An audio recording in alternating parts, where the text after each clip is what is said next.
Today is day 0. I have a Korean radish. It's a little bit different from all the other radishes, and it's got roots attached. These are very sturdy. I bought this in my local Korean supermarket. So I'll just run this in tap water to get the dirt off, and that could be dirt or mold. Then I'll spray this down with some distilled water in a spray bottle I have. You get the idea. And after this, I'm just gonna set it in a cup. This is my new clamp lamp setup. I have 2 bath towers, a bunch of weight plates wrapped in aluminum foil with clamp lamps, 500 lumen bulbs in them, nothing special. This only spends like 30 watts. And I have a sunchoke series going on here. Make sure to check that out if you don't know what a sunchoke is.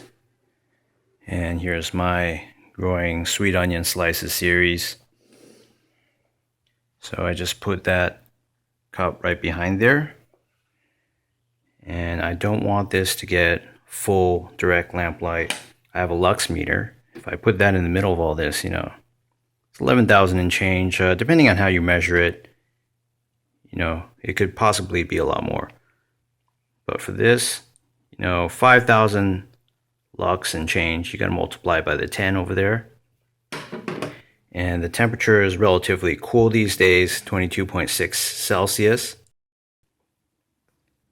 On day 2, you can see a bunch of new leaves sprouting. These look like little fern leaves getting ready to unfurl. The stem looks fleshier and healthier as well. This kind of has a scalloped base to it. So the morphology is changing a little bit.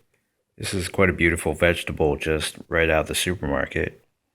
And the roots are already touching the bottom. There's a tiny pool of water at the bottom. So I spray this down with distilled water once a day. Alright, it's day 5. I've repositioned my Korean radish to be in the middle, so it receives light from all sides.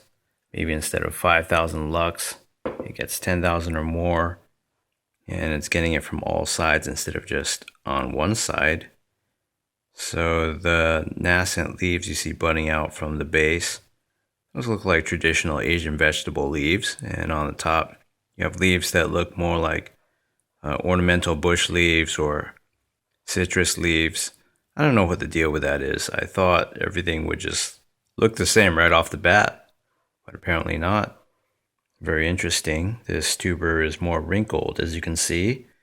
So it's dehydrated. I guess some of that is due to the lighting and the higher temperature, 26 Celsius, as you can see. There's a low humidity in this dry Southern Californian air. And I put this in a different cup because it won't, it's getting too narrow for the previous cup that had a fatter lip. So I spray these roots once a day.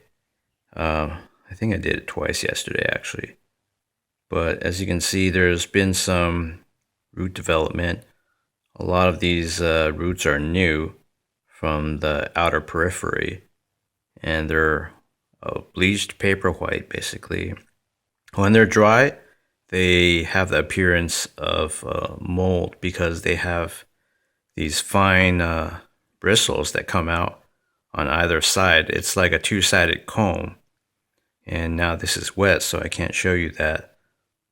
But yeah, these things are doing really well. I'm considering spraying with some water that contains a little bit of fertilizer in the future, because everything seems like it's just ready to go.